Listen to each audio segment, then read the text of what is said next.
Nice. It just makes me smile every week when I see that opening. That was great. And it looks like Kevin is frozen, so this is awesome start tonight. And there he is. My tech week from hell continues. I was so excited because last week it did the same thing, did the video. I was all excited. I come back and, but you guys aren't, I'm frozen. You're not frozen. You're just little circles and you just swirl. This has been the craziest tech week that I could remember. I do not remember being hit by lightning, but if I was, it would make more sense. So my apologies to Sean and Honor, our guests, for coming on this week when I will probably freeze every 3 seconds and my computer may explode. But thank you for coming on. Yeah, thank you for having me. Thank you. Yeah. All right. I'm Kevin. Oh, no. I went, yeah. He's Kevin Joseph. I'm Will Allred, and welcome to Explain Yourself. So, I guess what we'll do, he's back. He's back. Listen, when I freeze, you just guys keep talking. I got my wine here. You know, fill me in. I'll rewatch tomorrow. I'm sure it's gonna be a great show. Well, I finished your introduction, and I guess we're ready to do some quick elevator pitches, and then kind of move on into the more in-depth discussions. Unless you have anything else, Kevin. I have lost all confidence. I am a broken man at this point, and that's okay. So let's get into New Rat City. Honor. How, if someone was walking past your table at a con, how would you get their attention about this comic? It's 2083, and all that's left of New York City after years of floods, pests, and infrastructure mismanagement is a little tiny bit of northern Manhattan and a couple of outlying islands where Brooklyn and Queens used to be.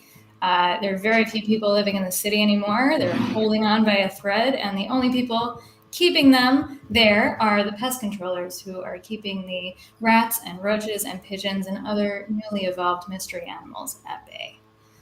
Nice. I cannot wait to get into that. Sean, last week we had all fantasy all the time. I'm really loving that this week. I loved that, but I love this week. We've got two extraordinarily different comics. Sean, what is your comic? Okay. Well, mine is it's a 240-page, exhaustively researched documentary style nonfiction graphic novel.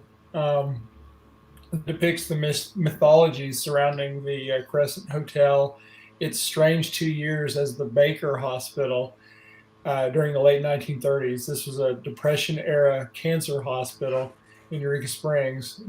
This guy, Norman Baker, he claimed to have the cure for cancer, but many people were skeptical. So it's a haunting and kind of beautiful visual experience in which the reader is sort of rewarded in multiple visits throughout the hallways and the rooms of this old hotel. And yeah, it's a crazy story. So yeah, basically this guy claimed to have the cure for cancer, in the late 1930s, and he converted this. It's this. Will's familiar with the Crescent Hotel. It's this huge, like American Gothic style, hotel. It sits in the highest point of town in this very unusual city of Eureka Springs, a very Victorian town. In fact, the entire city is on the National Historic Registry, like the entire downtown is. It's the only town in the U.S. where the entire downtown is on the Historic Registry. And this hotel sits at the highest point of town. It kind of reminds me in a way of it's like a Gothic. So it's almost like you could, if you rolled up Salem's Lot and The Shining and in a ball, and then you'd come out with this, because it's, like in Salem's Lot, the Marston House sits at the highest point of town, and then of course The Shining. I mean, it's a hotel, but it's turned in, so. anyway, I grew up near this area, and as a kid, we would come to this. I'd visit. My family would visit York Springs, and I'd go on the ghost tours, and I'd hear these very sensational stories about this fraudulent medical practitioner that turned this place into a cancer hospital. And there's some crazy stories. And so I did research, and about a decade later, I'm done with the book, and now I'm kickstarting it. And so here we are. Well, you know what? Let's get into it. Yeah. Why did you choose a comic book? Why were comics the way to tell this story?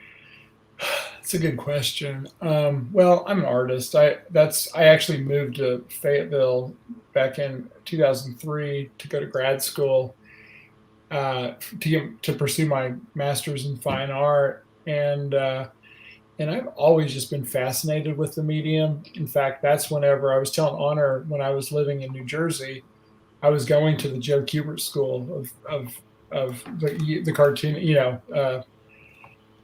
I can't think of the Joe Kubert School of Art or cartooning and graphic art or something like that. But anyway, so I've always been fascinated by telling a story, a visual story, sequentially, mm-hmm. and the fact that I'm also fascinated with locale, like when you can actually go to a place. And this hotel is such a character because it was built in 1886, and it was this extravagant resort hotel, and only like the notables were, like of the time, visited, came to this place, but it didn't sustain itself financially, and so it after. I mean, not long. They had to. It turned into a girls' school to supplement, lagging winter hours, and so they did that. It was called the Crescent Conservatory Girls' School for about 20 years until the Great Depression hit, and then that ended the girls' school and the hotel. And then it just lay dormant for a while. But then that's whenever this charlatan comes to town, and he decides to turn it into this hospital, this crazy hospital. And I say crazy because he completely, the guy wore white suits, had purple shirts and purple ties, and he drove a purple automobile. It was a Accord Roadster, and he was just extremely, this kind of, very showy, sort of flamboyant sort of character, and he decked out the entire. He was all about purple. He painted the hotel purple, and all different colors, purple walls. I mean, everybody knows purple's the anti-cancer color. That's right. I mean, But see, there's so much about that is so visual. It's almost like it's like the Joker or something came to town, and so it's also, it lends itself to a visual, story. And like I said, the hotel itself, it's got this very sort of assorted history, it's been so many different things. And Baker himself, his past was very assorted as well. He was from Muscatine, Iowa. Norman Baker was his name, but he was a machinist. He dropped out of high school, became a machinist, and then he became a vaudeville magician. and then, exactly. I mean, sure. Because that's what you do. That's what you do. And he might have killed people, but I love this guy. I know. I mean, yeah. And then he's a populist radio show host, and he's like this entrepreneur that's like, I mean, when he was this radio show host, he was like, he had the Federal Radio Commission constantly after him because he was transmitting on like crazy amount of wattage, so it's like they were always trying to like, no, don't do that, but he could be heard like clear out in Hawaii, like and he was in Muscatine, Iowa. Wait, it sounds like he was causing cancer with that amount of wattage. Right. Yeah.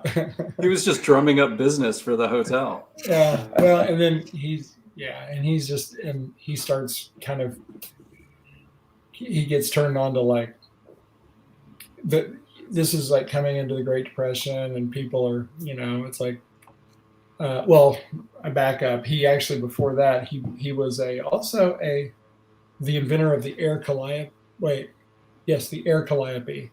He called it the calliophone. And so a calliope, is that type of thing you play like in a circus or Yeah. one of those types. Yeah, and he created the air calliope before they ran on steam. And so the guy actually was brilliant. Like, he was a machinist and he understood how the stuff worked. But then it's like he made millions off that. But then he decided to get into, when he was also very he was very contentious. Like, his relationships with people were very contentious, and he kind of got turned on to, like, after his mother died of cancer, he got turned on to this idea of life extension, and he heard about a guy in Kansas City, Missouri, who claimed to have the cure for cancer. So he's like, okay, I'll take that. And then he's like, okay, I've got the cure for cancer. And at the same time, he's publishing magazines, he's publishing catalogs, almost like a Sears and Roebuck, where the guy is just like, he's selling everything from, like, car tires to brooms and beans and coffee, everything. It's like a Sears and Roebuck. But anyway, he turns on, he hears this about this guy having a cure for cancer, and then he's like, okay, well, you got the cure for cancer. Well, then I'm going to buy that from you. And I think he steals it from him. And then he's like, I want 5 test patients, and I'm going to test my cancer cure on them. And so there's 5 people with cancer. And then so it's like, this is in like December. And then he's like, he publishes his magazine saying, hey, I have the cure for cancer. And then he gives them his cure. All 5 of the test patients by spring have died. They all die. And then he publishes it again and again and again a third time. And so it's like, that's not a little bit of a sign that, and so then he starts. Can I ask, do you know what his cure was? Was it? It was carbolic acid, glycerin, alcohol, and crushed up watermelon seeds and spring water. I think the last 2 might be okay. I'm surprised they lasted as long as they did. I don't even know what carbolic acid is, but I do not think it's probably very good for you. Well, yeah, I don't doesn't cure cancer, though. But spoiler alert. I'm gonna. But anyway, it's a fascinating story. And then what's he do? He starts a hospital in Muscatine, Iowa. Anyway, it's a long story, and then he ends up getting run out of Muscatine, and then eventually he makes his way to Eureka Springs, and that's when, my story, pretty much the bulk of it, because that's the area I'm familiar with. His stuff, his hotel, or his hospital and his radio station they're gone now, like in Muscatine, like they don't exist anymore. And so, like I said, I'm always fascinated by the sense of place and being able to actually go to a place, and so it's still there, so you can actually go and still see a lot of these relics from, little bits of when it was, the cancer hospital. In fact, in 2019, just a couple of years ago, Will probably knows this, they found these jars. Do you remember that, Will? Did you? Oh, no, I don't remember that. I know it's still, they do the ghosts, the haunted rooms. I know you can go and stay in the haunted rooms. Oh, a couple of years ago, landscaper was outside the Crescent and was digging, and these jars came tumbling out, and they're like, what? And they just kept digging. They end up calling in like law enforcement, because it was jars filled with like tissue, like human tissue, like remains, and sure enough, it was from back when it was the Baker Hospital, and it was like cancerous tumors and stuff like that. And they also found reels of old 16 millimeter film with the talking about his cancer cure. as well as his cure was found as well in the ground. I feel really bad because one of the questions I was going to ask you was, how did you write a book that's 240 pages? Now I'm going to ask, how did you cut this down from 1,000? There's so much craziness to this. It is. I You mean, have to do a prequel. Yeah, right. sure. I know it's a crazy story. Welcome to Northwest Arkansas. Yeah, right, yeah. I actually, the guy that, so I actually interviewed a guy quite a few years ago. I've been working on this for over a decade, just in doing other things as well. But this kind of has been the big sort of thing I've been working on for all these years. But he was an older gentleman that he was telling me in the early 1940s, after Baker was arrested. He was arrested in 1939, and then the hotel lay dormant throughout World War II. Anyway, in the early 40s, he was a kid at the time. He was this older gentleman that he was a kid. He and a friend, he and a friend of his snuck into the Crescent.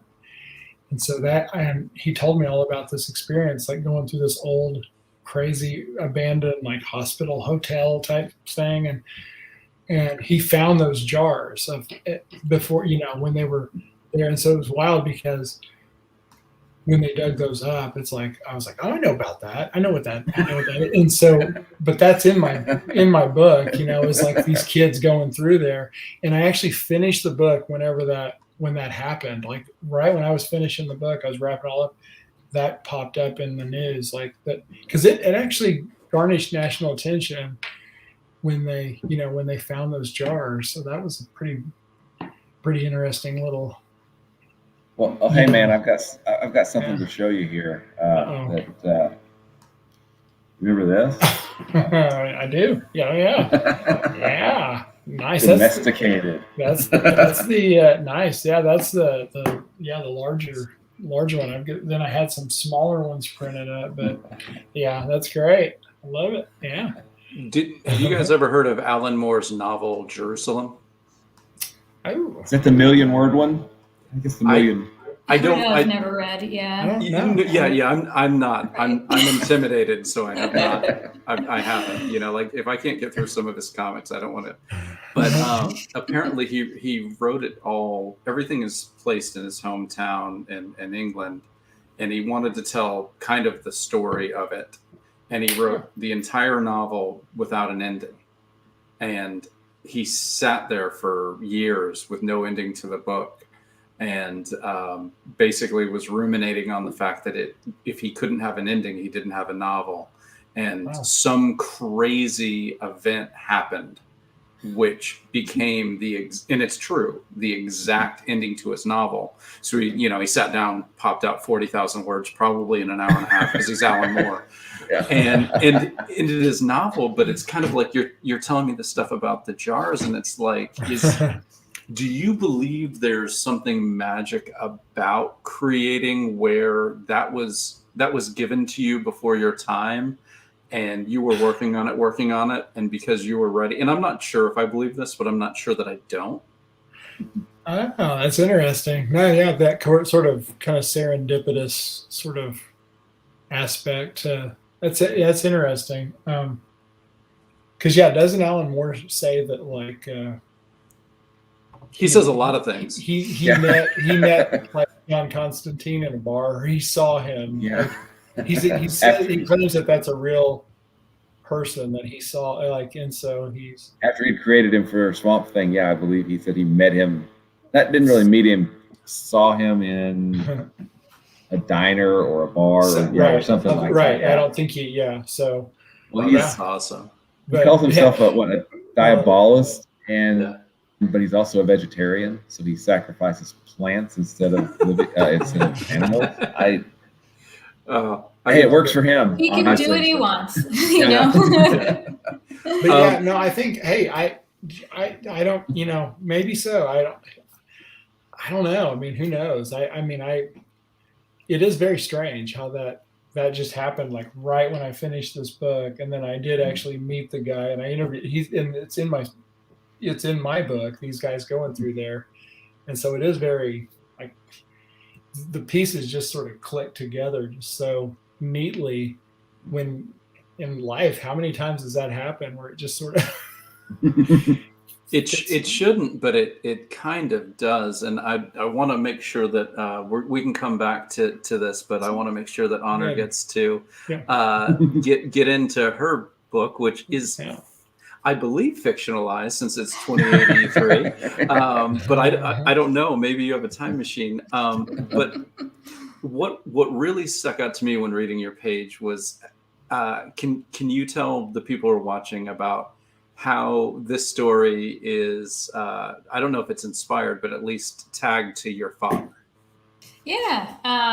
So it's kind of in a couple different ways related to him. So when I was growing up, my dad was an exterminator.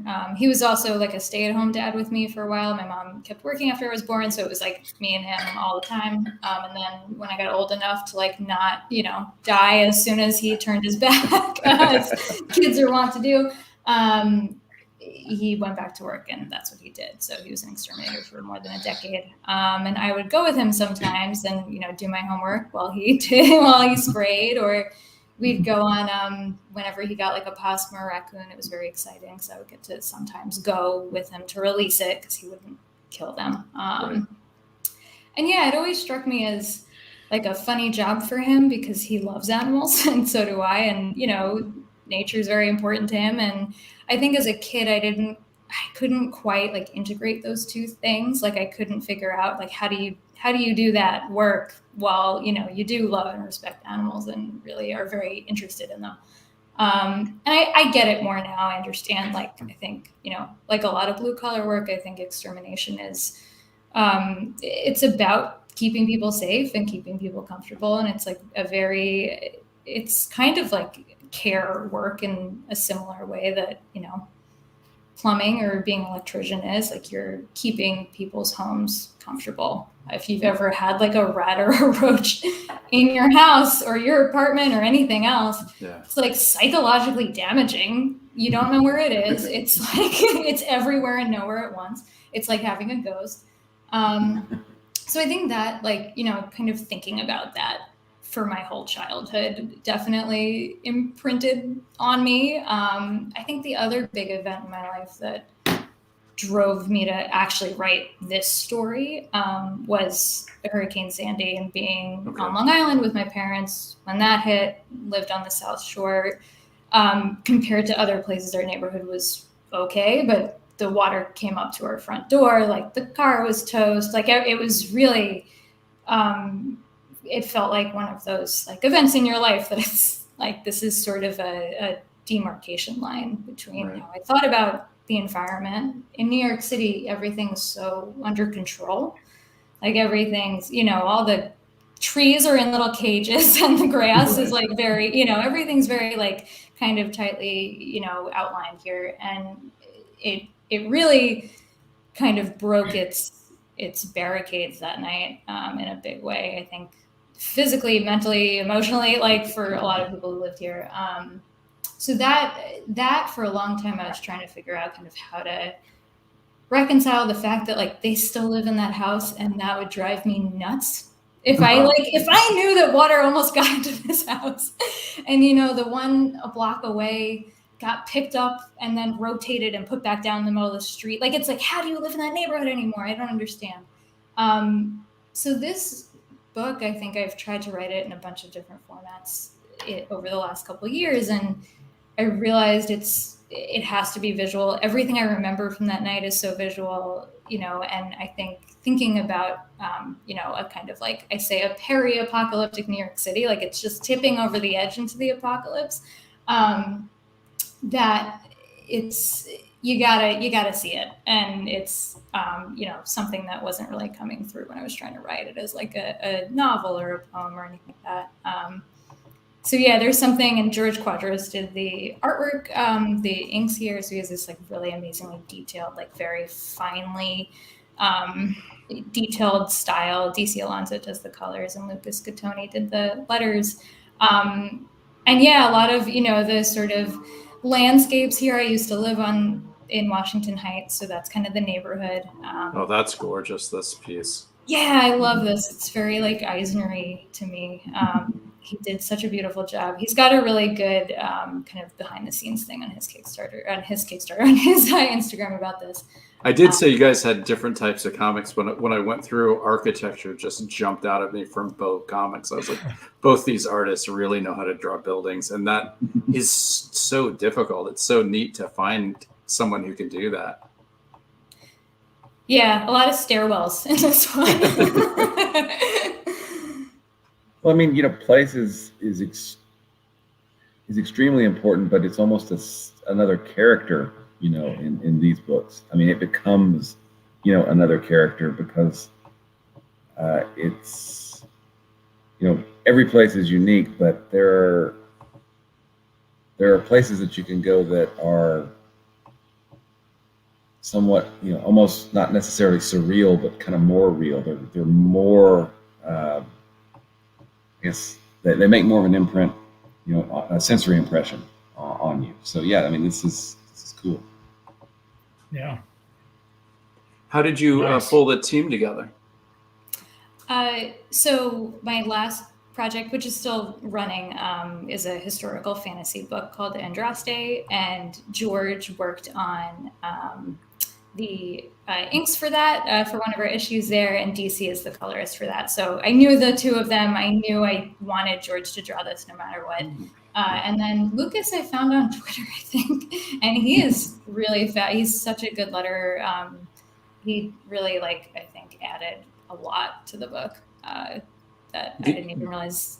The undercurrent of Explain Yourself is us trying to give letterers all the shout outs because they are the most unsung creator of the book. And, nothing takes you out of comic quicker than bad lettering. And no one notices great lettering. It's just, so that's awesome that you have a good one and that you shouted him out. Charlie Stickney says, these are two of the most beautiful looking projects we've had on the show. I agree. These, I just go down both projects and it's just absolutely stunning. But I believe I read there's a bit of comedy to New Rat City, right? Or what is the genre besides futuristic?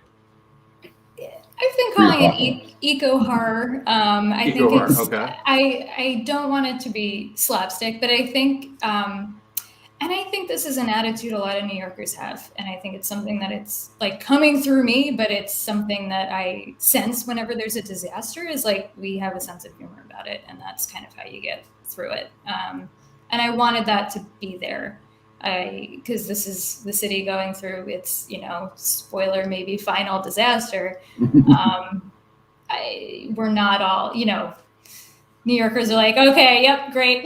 Another Wednesday, let's get on with it. We're not, woe is me, tearing our clothes. And I think that's kind of the undercurrent, Felicia, who's the main character, is also, she didn't want to be an exterminator. She kind of fell into it because her dad had an accident and her mom disappeared, and she wanted to be an astronaut because at this point in time, that's what all the young people are doing. They're, going off to space mine, and that's kind of the cool, hip thing to do. And she is stuck here. She's really curious about everything. She kind of can't help herself but poke stuff. And that's kind of part of her personality too, is she's always touching things she shouldn't touch. Is this a continuing series or a one-shot? What's the plan? It's a mini-series, so it'll be 4 issues. The Kickstarter is for part 1, which is issues 1 and 2, and then we're working away, so George is almost done with things for number 2, and then we're just going to kind of work through the end of the year, try to pull everything together for early next year to be done. Would the goal to be do 3 and 4 together? Yep. Okay. Right, yeah. And each issue is 20 some pages, or are they? There, I believe 1 is 24, 2 is 25. I might have those switched around, and they're all in the neighborhood, though. Yeah. Okay. No. Okay, so I've got a stupid question for you, because Kevin asked the smart questions. I asked the dumb questions. That's our dynamic here. Until I get to the bottom half of the bottle of wine, then we switch places. Or you just go below. Anyway, whatever. What kind of, and the reason I ask this is, like, for my book, I really liked 24 pages as a length. That just seemed to kind of work with my personality, with what I wanted to do with the story. I really liked that length for a bite of comics, I guess, or a slab of comics. So what kind of led you to, around 24 pages or 25 pages, or, is that, where did you come up with that? Yeah, I think it came from learning to be a better comics writer. I used to write too long. I started working with an editor on my last series because I was like, I feel like it's moving. I'm happy with it, but I feel like it's moving a little bit too slow. And I want to figure this out before we get even further. And he was like, you are writing about people walking places way too often. You don't have to do that. And it was like a light bulb moment.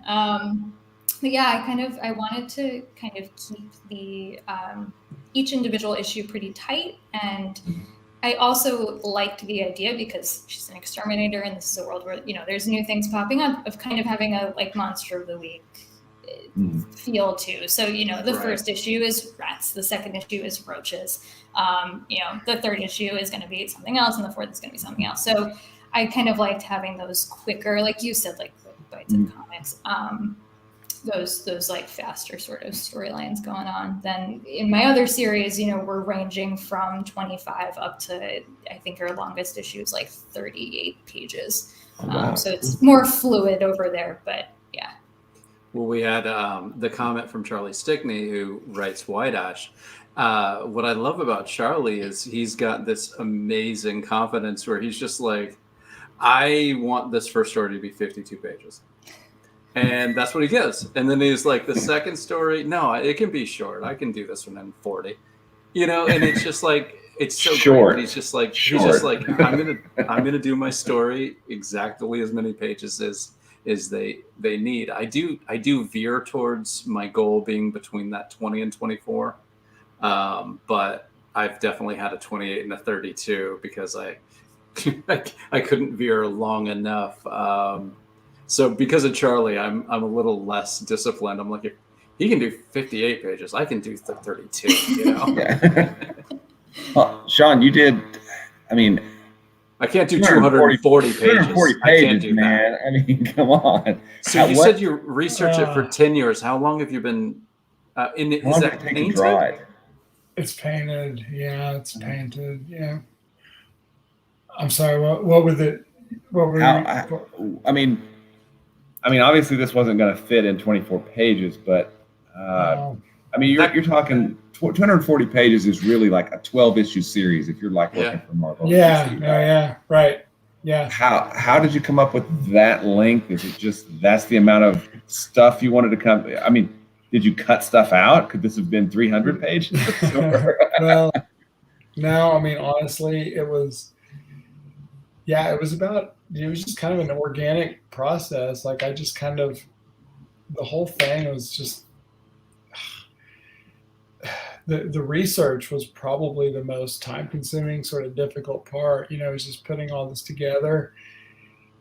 I mean, really, it was like, I had like 2 milk crates full of research, because on the hotel itself, and then on this guy, on Norman Baker, who is the fraudulent medical guy, allegedly fraudulent. Right. I still think he was close. he had something there. There was something about that carbolic acid. Yeah. No, and then just it's like, so then it's like I basically started putting all this information together chronologically, just sort of and putting it together in like clumps, like okay, this is like Baker's history, this is the hotel's history, this is early Muscatine, this is Eureka Springs history. This is, just the ghost stuff, because the Crescent Hotel is supposed to be like a haunted hotel, and so like I had a file for all that stuff. Where do those stories come from? And so then it's like, and then you gotta like, okay, you kind of tell the story, but it's like, well, then you gotta like, I don't know, you gotta have some, put a narrative together, because it's nonfiction, and it's like, how do you make this thing, because even you can hear the stuff like on these ghost tours, and you can hear all the legends and all that, but if you don't have like a, any kind of narrative, and so it's like I finally kind of figured out, a way of sort of telling the story.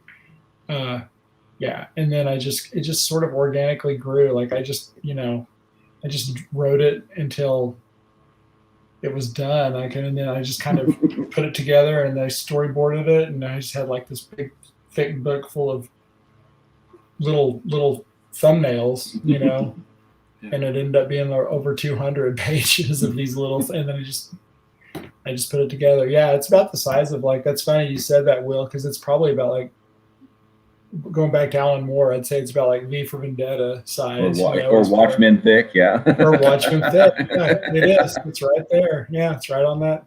That's really cool, because I started writing something about maybe 2 months ago, and all I did was kind of set up in my text file. I set up some scenes. This happens. This group of thing happens. This happens, and then I just started writing. I didn't really set a page limit. I just started going, and I'm having a freaking blast, because I'm not like, I got to cut this, but I'm making sure my page turns work. Yeah, but I don't have to. I don't have to say, I'm coming up to the end of the chapter. I need a cliffhanger, or I need. I'm just letting it grow to this ungodly length. It's going to be insane, I'm sure. We call that pulling a Stickney. Okay, I'm pulling the Stickney. There we go.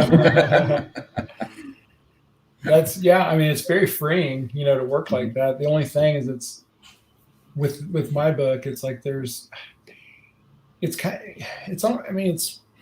a little like a documentary in a way. Like it's a narrative, but it's also has a kind of a documentary aspect to it. But it just, like, I had thought about, like, whenever I was finally getting this thing all put together, like breaking it up, into like little minis and selling them, and then putting it together. But the chapter links were just all different. It just didn't work that way. I wanted to do that. I think it would have been kind of a nice way to, just to sort of roll out the book, in little pieces, but for this type of book, it just didn't. Just save it and do it all at once. I'm really excited. It feels like it's going to be an experience to, and that's be part of. Not even read, like just to be part of this huge endeavor. And like everything you've said, I'm just like, are you fucking kidding me? Right. Yeah. No. I mean, it's, and I want that. I mean, that's cool that you said that, because I really do want it to be an experience. Because I mean, I don't know, the hotel and its history around here, and it's gained a lot more kind of national sort of notoriety, and like it's a legendary around this area, and I don't know, I just wanted to be able to kind of translate that into a book form, and that's why, like I said, the hotel, like I said, it's perched up at the highest point in this town, and it just has this presence, and I wanted the book to sort of reflect that, and it's a character, just like Will was saying, it's like, and I love too that it has this sort of gothic feel to it because of the hotel, and then just all these, like, I love stuff like Daphne du Maurier's Rebecca, or Shirley Jackson's The Haunting of Hill House. I love those type of stories, because place is so important, and I look at this as like almost like a gothic tale in a way. So you talked about kind of going back into the history, so I want to go forward into the history with honor. So between 2021 and 2083, when you put this narrative together, did you fill in most of the history between now and then, or did you just kind of pick all right, something happened in 2055 that was really effing bad, and then work? So how much work did you do into the world building of the time between now and the start of your story? Yeah, I did a lot of thinking about this, and I kind of had to let go after a while and remind myself, like, you're making it up. It's okay. So it's like, but I gotta get it right, but it hasn't happened yet.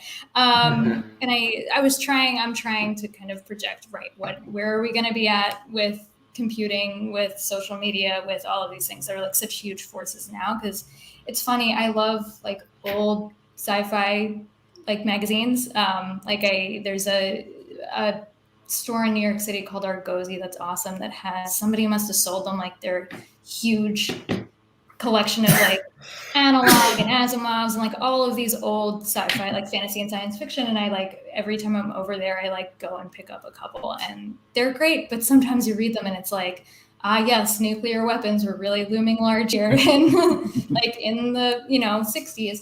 And I did want to try to avoid that as much as possible. I didn't want it to be like a horror story about social media, because who knows what'll happen next year. It'll just be good. It'll be gone. Social media is trending really positive. It's really good for us.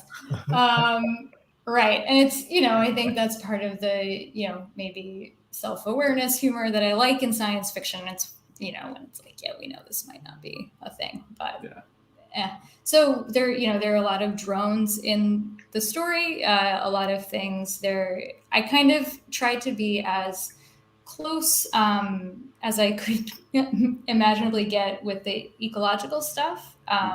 So I looked at a lot of flood maps and a lot of like flood projections of like what's going to happen to the city. And I cranked that dial up a bit, forward, many hundreds of years. What if that happened faster? And that's kind of where I got the contour, the new contour of the city.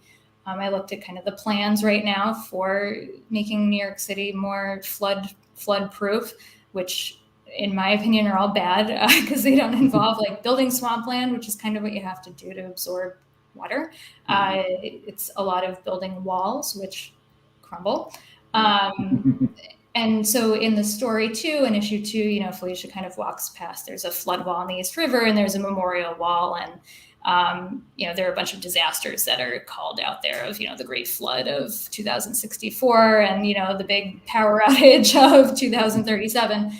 So I have this like kind of timeline of disasters, because I think what will happen, here and in a lot of coastal places is it's going to be a gradual thing. It's not going to be one huge disaster knocks everything out and everyone leaves. And I think, this is happening in places like Louisiana right now, where they're starting to try to make the decisions of like, when do you actually pull up stakes and go?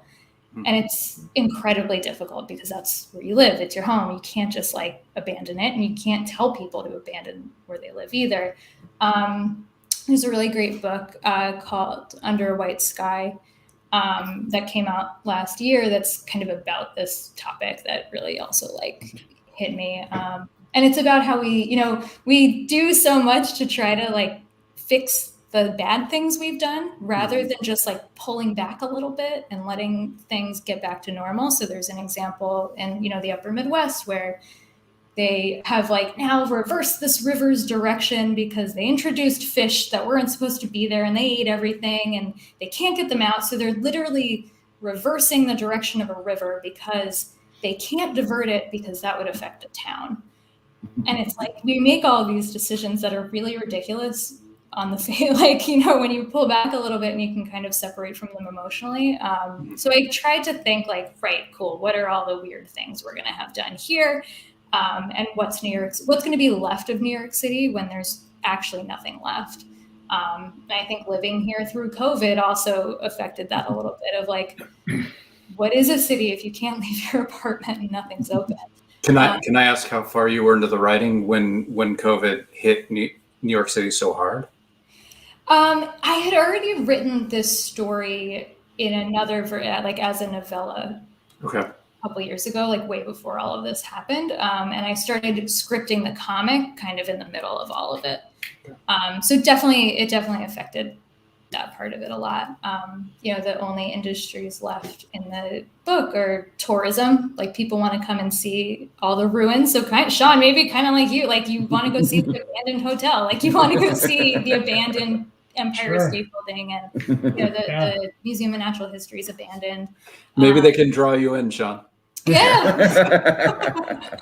be a statue of you. So there's kind of like disaster tourism going on. There's biosciences, and then pest control. And it really is. It's at the core. It's a story about like, when do you leave? When do you decide like we can't live here anymore? And I think that, not to like gas myself up too much, and I hope I'm not like. That's what right. this show's for. Do it. Great. I hope I'm not right about this, but I think that's a question that is going to come up a lot in the next 50 years. It's like when I'm in South Florida, and what they're not telling you is that Miami is flooding every other week in the rainy season. And by flooding, I mean the entire first floor of parking garages can't be used. So yeah, I mean, and when a hurricane comes, I have to choose: do I go now a week out when I can still get out of the state and it can move? Or do I stay until I know it's going to hit me and then I can't go anywhere, so I have to stay? So yeah, like my wife and I have had these conversations about like, how long are we going to be sitting in this hurricane alley? And I know they come up towards Arkansas, and you already said Sandy hit you and was a watershed moment. So no, I'm begrudgingly excited to read your take on what our life is going to be. So sorry, I cut you off a little bit, but it feels very real to me, what you're wrapping your story around. I hope so. That's definitely what I'm glad. I don't know. When you get into these things, it's like, how much of this is just my neuroses? It's like the first time I ever explained, I brought this to a writing workshop when it was in a short story, like fiction prose form. And the woman who was running the workshop, who's this like wonderful person, asked to explain like, where did this come from? And I like started crying a little bit because I'd never thought about it. I was just writing. I was just like, I'm trying to work out all of these like fears that I have about the place that I live, my family, like all of this stuff that's very close to my heart. And I think I was able to set it at a distance that then I could actually like look at it. And yeah, she was asking like, where did this come from? And it was just like, oh God. Existential terror. Yes, absolutely. Yeah. Isn't that why we write? That's Sean. Have you scared yourself? I mean, is this a haunted hotel-ish, or is it just kind of a crazy shit happened here hotel?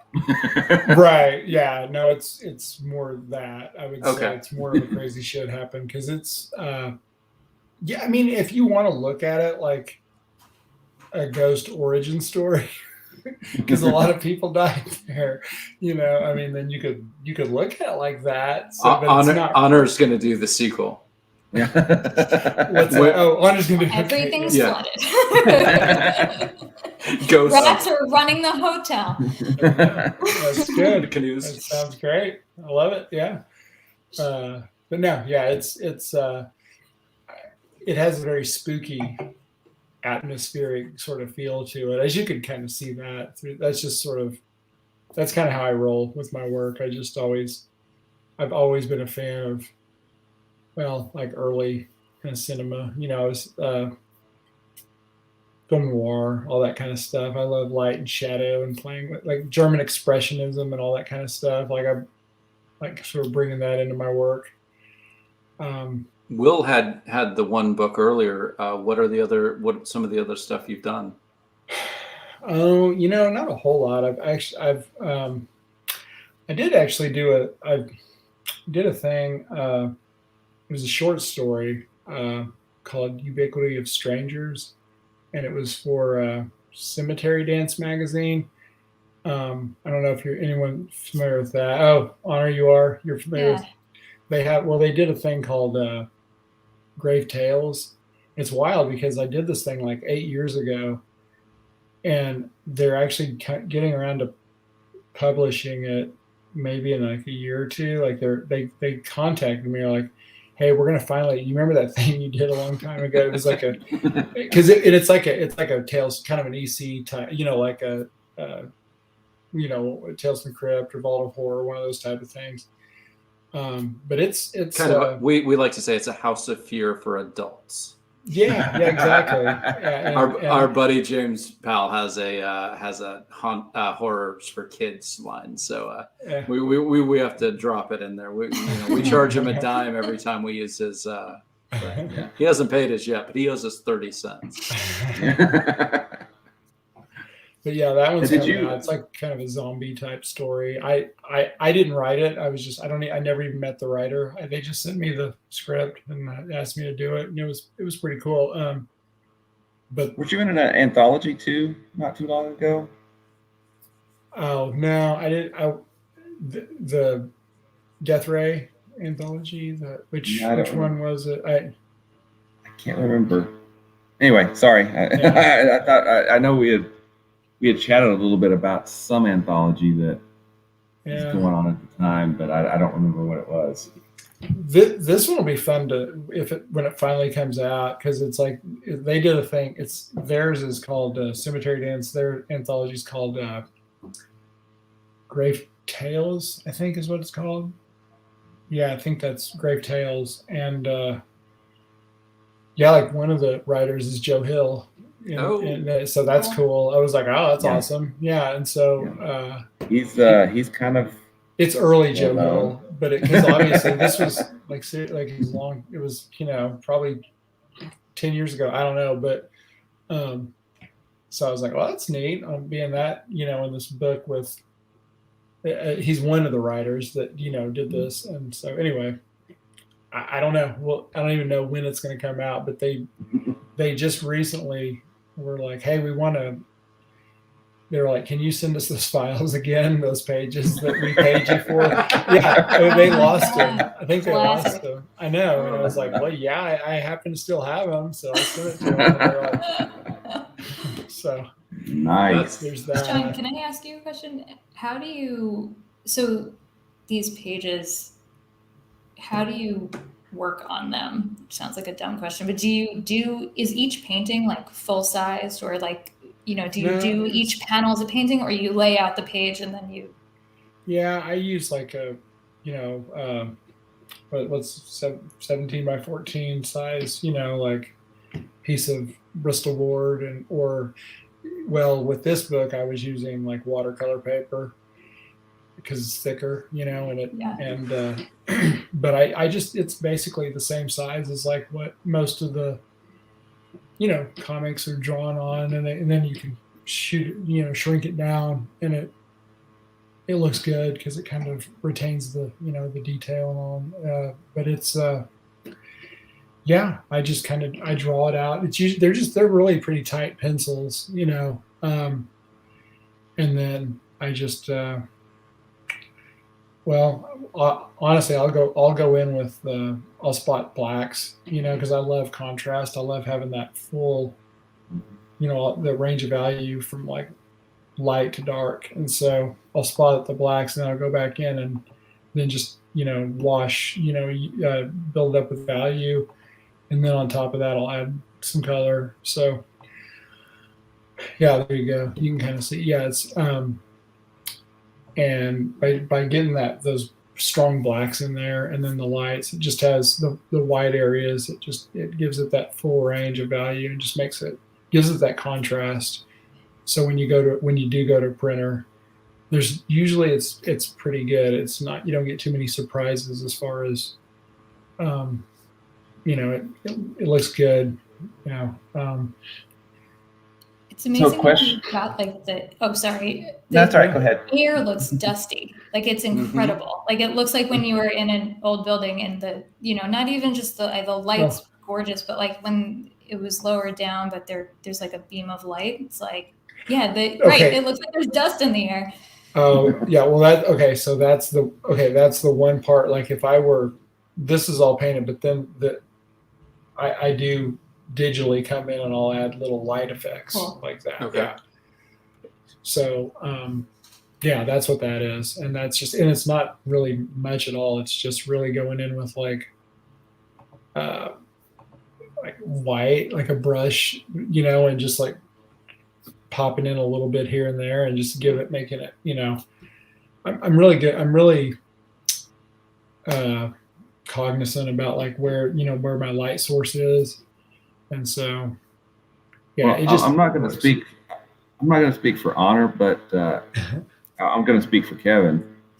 When you say I just do this, artists are magic. Okay, it's just magic-y stuff happens, But what I wanted to say is, Honor said this might be a dumb question, and then she asked it, and I was like, that isn't a dumb question. That is a writer asking an artist, how do you do this?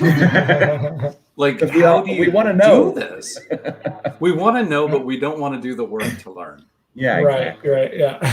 we don't want to do the 20 years of 7 hours a day. Constant drawing, backbreaking work at a table. Oh yeah. Well, I've got a question for you. I looked at when you're looking at the pages.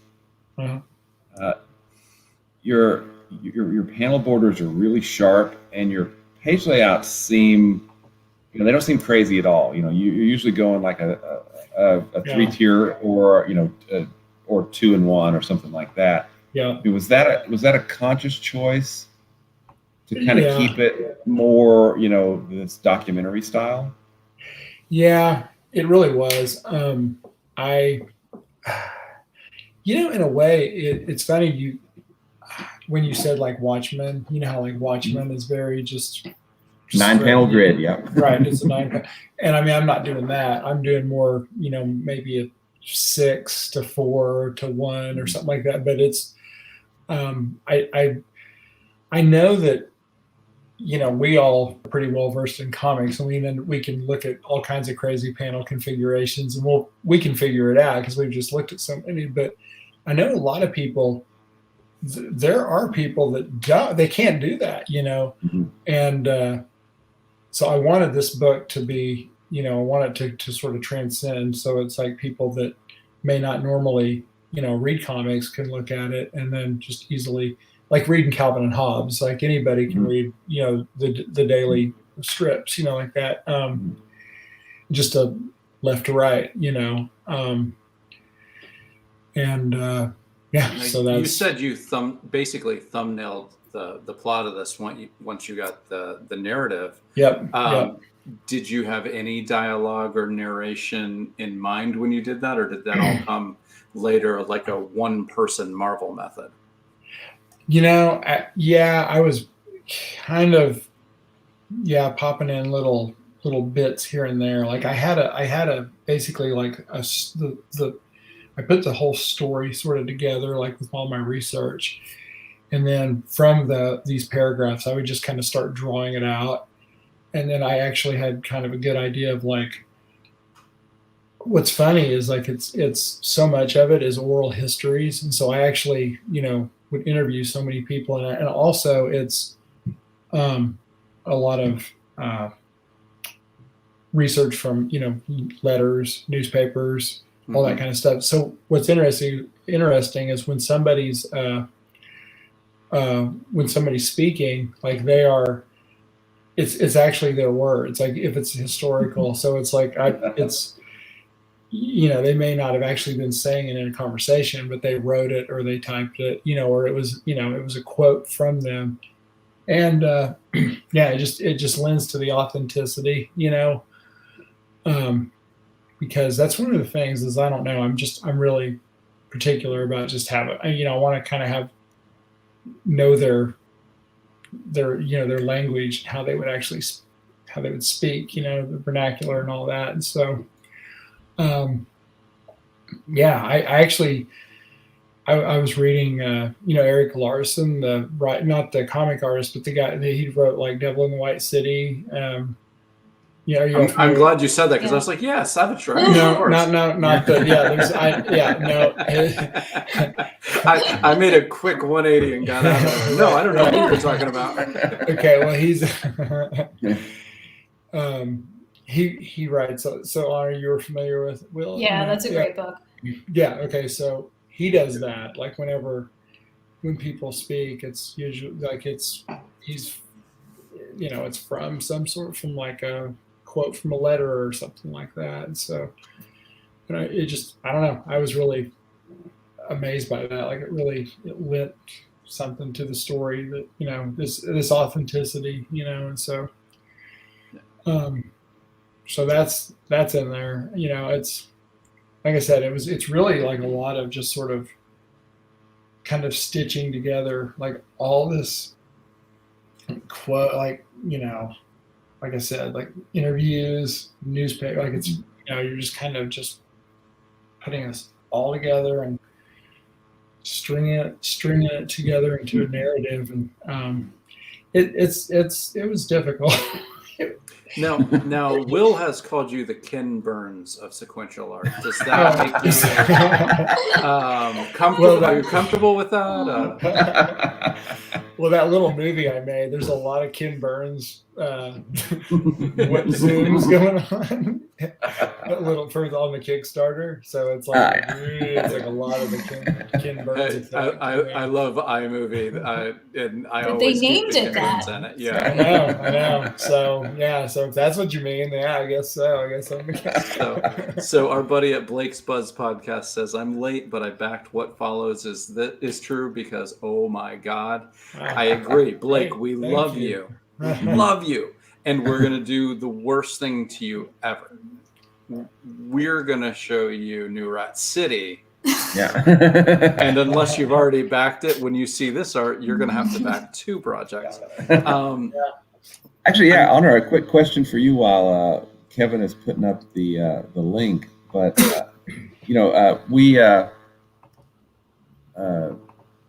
sorry, Fit.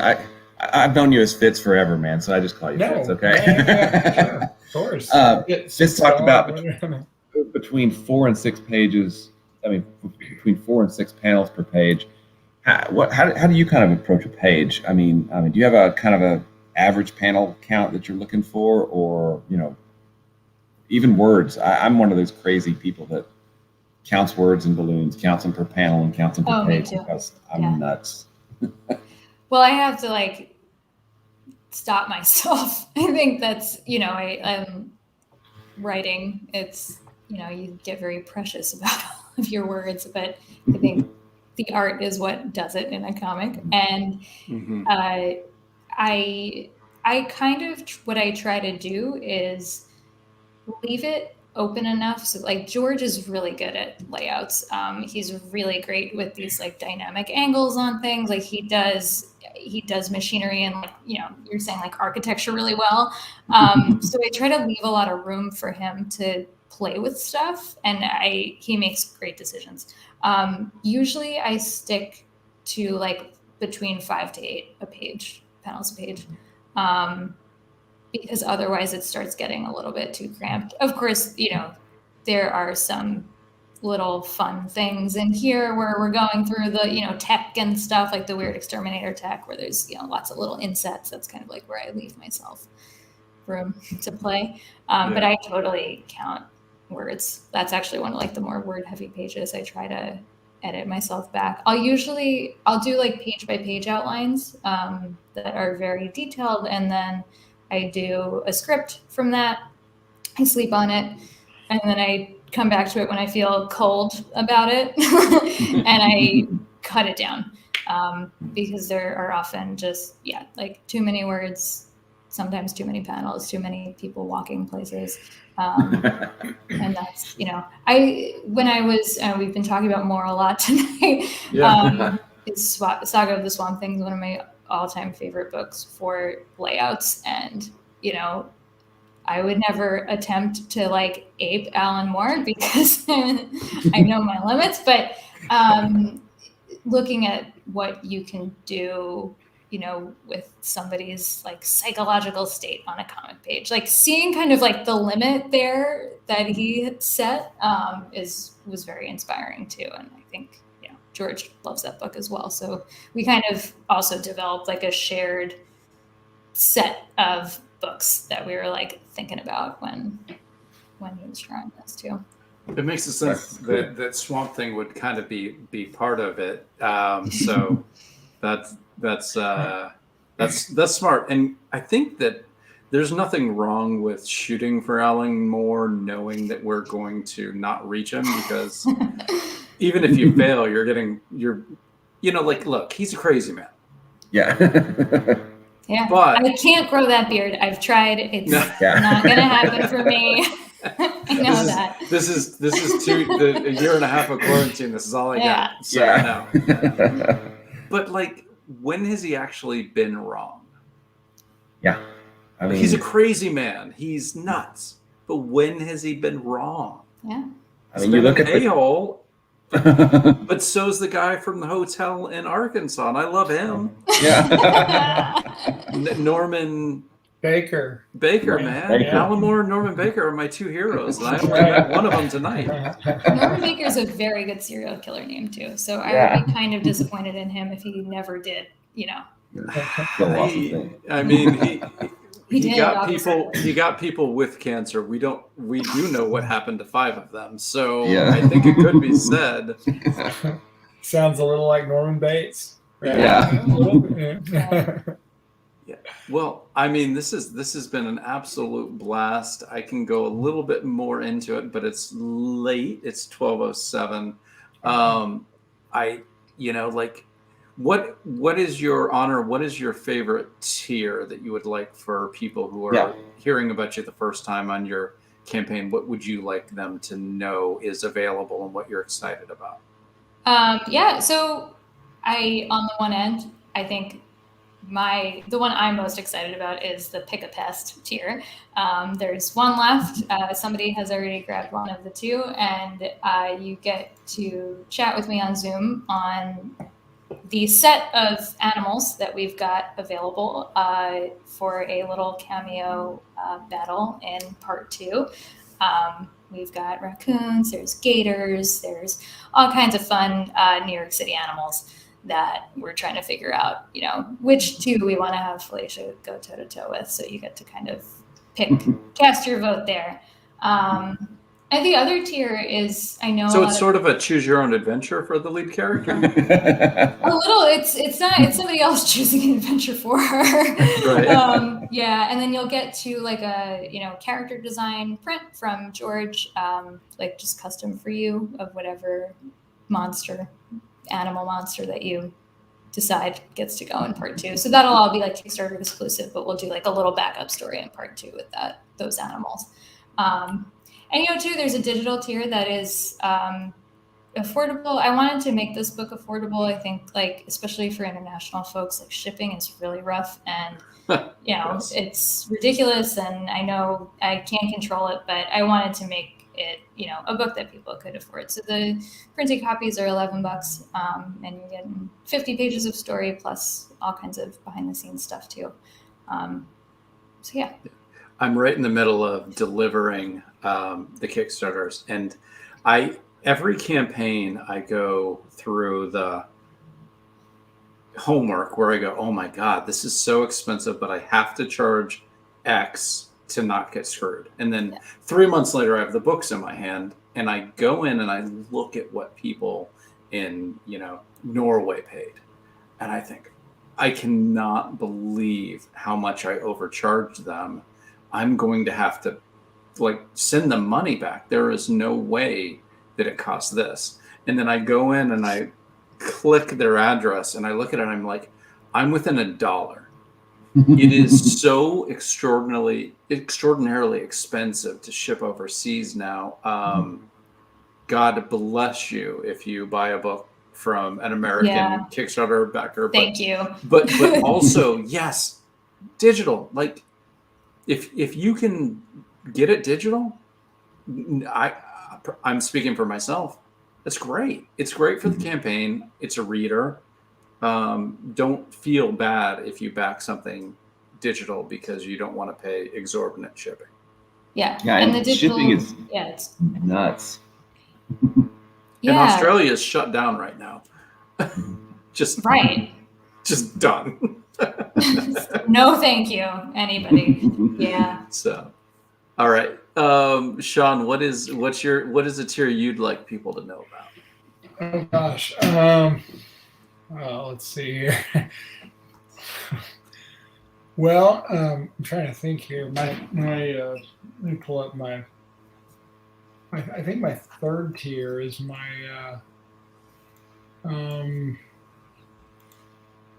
yeah, I mean, let's see here. We got the well, yeah, I mean that's the book bundle. The print tier is a good one. Like you can get prints. Like I have little prints that are just that I had made. Well, you just the basic book, the basic hardcover was what, 40? Yeah, 40. Which for a 240-page hardcover is not expensive. Like I was good. When I saw the size and what you were giving, and then I saw the artwork, I was like, well, holy shit, this is a bargain. Oh, good. Thank you. So good. It's a good price, but now go ahead. But it's a good price on that. Yeah, no. I mean that obviously is the tier because that's what the things about the book. Everything else is more kind of periphery. But I do have on tier 6. There's 6 and 7. 7, I've got like 12. I've just held back like 12 original pages, and that's like the $500 one if you want. But then you go down to like the 300, and there's like an original art 7x7 of. So what follows is true is sort of this umbrella of like other kind of weird stories that I'm wanting to do that are sort of these weird, just kind of, stories from all over different places that kind of revolve around, some strange locale. And so I've put together, I have little paintings that I've done of different possible story ideas. I've just always been fascinated by places. I'm a fan of like Atlas Obscura, like I remember, I don't know, 20 years ago, I remember getting on a plane and flying out to San Jose just to go to the Winchester house, the mystery house, because I'm always fascinated by this story of Sarah Winchester and how she just built this sprawling mansion, that's has about as many rooms as my book has pages.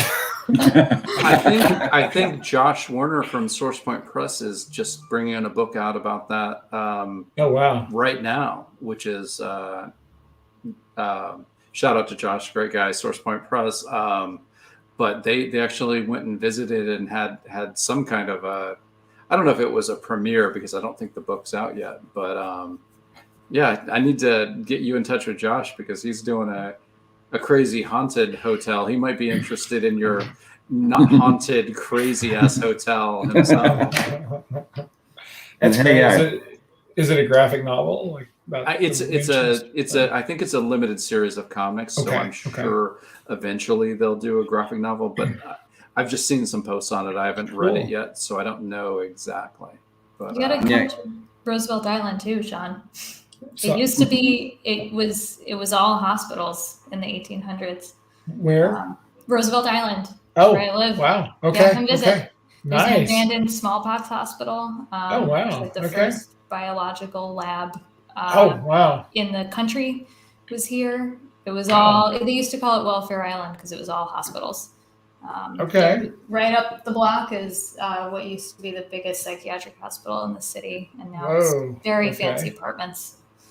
Okay. It's been gentrified, right? Yes, even there. But you have to prove you're neurotic to get a spot there. Oh. It's the opposite of usual condo board. Yeah. Well, if Kevin, if you or Honor ever make it down this way, I'm sure either I can or our buddy Clay is down here as well. But Eureka Springs is just a hop, skip, and a jump from here in Fayetteville. So yeah, it's a really interesting place. Really is. Yeah, I think they call it like the little Switzerland or something. I mean, because it's we've got all these little hills, and Arkansas has hills. We don't have mountains. We have hills, and this town is built up on these hills, and you've got these winding roads. I mean, it's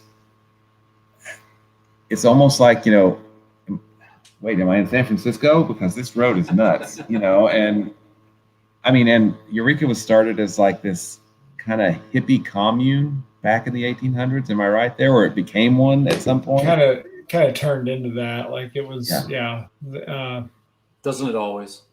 Yeah. But none of the roads intersect in the town. But the older I get, the more I just want to go to a hippie compound. Yeah. I don't waste of time bathing or combing. Maybe my the good hair. drugs, right? Maybe. I don't know. I'm if I'm at a commune, I'm not going to say no. Yeah. I don't have to drive. It's true. Yeah. Yeah, but no, Will's right. It is a very unusual town, and it's also these hills are all like limestone. There's like limestone bluffs that these houses are built on. Like the only reason they're able to build these houses on these bluffs is because it is on limestone. Because otherwise they just slide down the mountain, But and it's really crazy because like the front of a house will look like it's really small, but then actually the back end of it is like 3 stories tall, because it's built on it's just crazy. The whole town is like that, like I said, none of the roads intersect. There's no right angles in the town. How do you know that the roads intersect? Is it a labyrinth? Like, how does it? Is it a spiral? Like, right? Yeah, we don't know. No it's a tesseract. No one's tried yet. It's a spiral that just goes down. Oh, God. And Norman's at the bottom waiting. That's right. Yeah. Waiting with his cure. Yeah. Hell, Arkansas. Yeah. It's a tesseract. It's always changing. Rearranging itself. It is. It's so weird because I've been there several times. My wife's a photographer, Stacy. Fifth Stacy, because he was her professor when she was doing her undergrad stuff, and she's been there a couple of times with the local photography group, and we've taken pictures. And I've been there several times. I'm like, I've actually gotten lost a couple. I was like, where the hell am I? Okay, wait. This weird angle. This is the weird angle street. Well, they're all weird angles. I have no idea where I am. Where do I go? So I just usually call her and say, where am I? Yeah, there's steps everywhere. It's really hard to the geography is really crazy. Like there are just they call it also the stair step town because there are literally just steps going all over the place, bridges, and it's wild. It's very Victorian too. There's all these old Victorian homes everywhere. Mm-hmm. And it's interesting too because it is, like I said, it's on the National Historic Registry, but like a lot of towns nowadays, like you can take a picture down the street and it looks a lot different than it did 150 years ago. Eureka, you could take an old picture from like 1880 and hold it up to now, and you're like, oh yeah, that's that road, there's that house, there's that church, there's that. It looks where you are in most places because it doesn't look that much different, so it's pretty well preserved. It is very historic. So I think I know what I want you to make your second big long hardcover about, but that's all. You make that choice. But I'm like, I want to hear about this town that makes no goddamn sense. Well, and I kind of I talk a lot about Eureka in this book, so it's you get that in there. I mean, yeah, it's kind of a character in the story as well because the town is so unique, Right. Second, the third leads of both books, Eureka, Arkansas, and New York City in 2083. Sean, Honor, we're going to do a part of our show where Will and I go over the campaigns that are still running. You who've already been on the show. The good news about that is next week, if you are watching, we're going to go over yours, and you do not have to hang with us if it's late and you're ready to get to bed, but you can. So if you're going to say goodnight, I really appreciate it. And if not, Will and I are going to stumble around and try to talk about the campaigns that are still running, because we haven't quite gotten this down to a science where we think about it and tell right now. Yeah, I've got it pulled up on my other screen. So. So Ruination by Ryan Biss was on last week. It's a fantasy.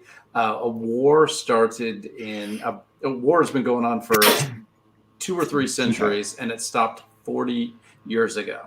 Well, the start of Ruination #1, the war starts back up. It's kind of I would say it's 13 plus and over. It's not extremely violent, but there is death and some there's death. So I wouldn't say it's for little kids, but it's not gory or anything like that. It's just a fun and very inventive fantasy series. So that's Ruination, really, #1 through 4. and it's got a really clean art style too. It's a really nice looking book. We cannot show this art tonight because of my computer kerfluffle. I don't have anything open, so I think I have a copy of Ruination #1 kicking around somewhere. It's Ryan's great. I can go get it. It would take me a while to dig for it, but I can. Honestly, if you want to, you can. We're not going to stop you. I can get it, and then Cool. might be a little bit late, but no, we'll wait. This is awesome. We haven't had this yet, so There's the link to it, Kevin, if you want to. In the okay. Private Cool. chat, yeah. Thank you.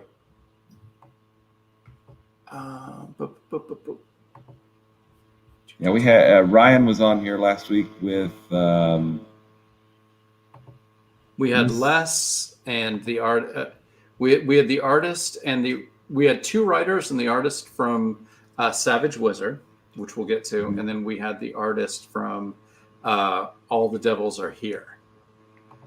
And so Ruination, gotcha. Yeah, you're right. It is a really clean art style. Mm-hmm. Real vibrant colors. Just a fun, inventive fantasy series. And I think it's definitely, if you're a fantasy lover like me, it's doing things I haven't read in other fantasies. It's not so crazy that you can't follow it, but it's inventive and it's its own thing. Yeah. Oh, there it is. Oh, there we go. Cool. got #2. Nice. That's handy. That is very beautiful. Yep. Nice. It's a fun, strong fantasy and very inventive. Well, we talked about Savage Wizard. Let me see if I can get that. And that was basically if somebody like Conan, had to reskill as a wizard.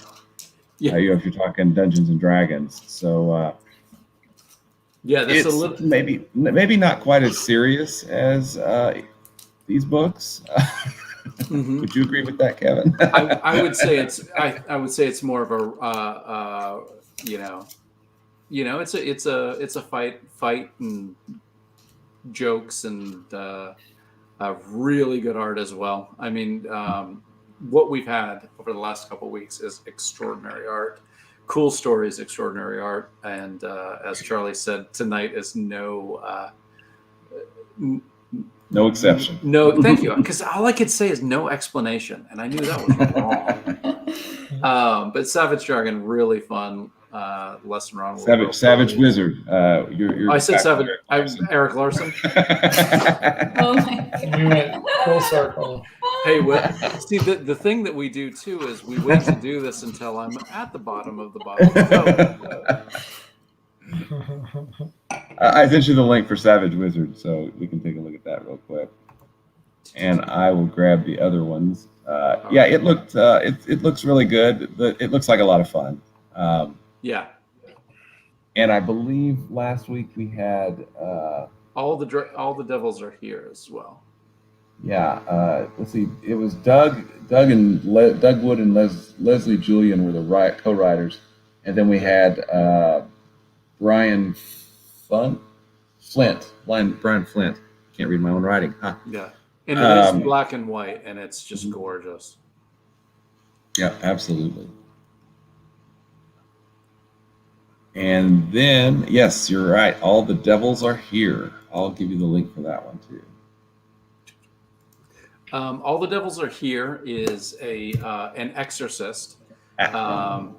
Basically has to come into an old man with dementia. So you can't do the exorcism like you would normally do. You have to get inside the mind of the man with dementia. And because you're not just fighting the demons in the head, you're fighting the dementia.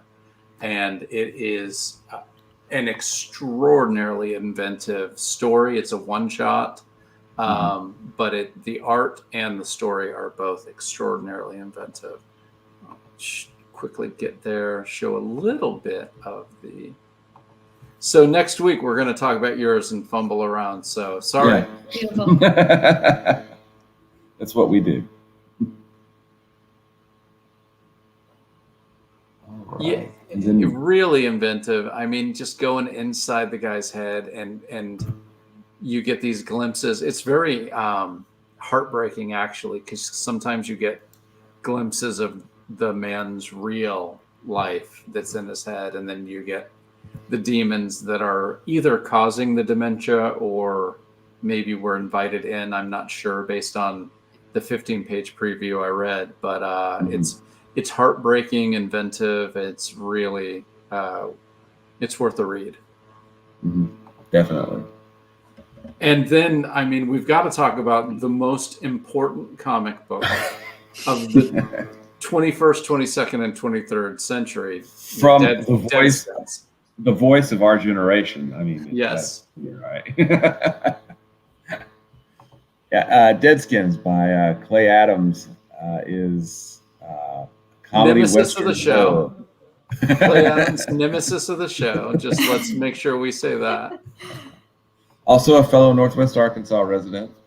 So I guess we can hold that against him too, right? A fellow Northwest Arkansas resident, but a fellow went to NYU for college. So he's also spent some time in New York City with honor.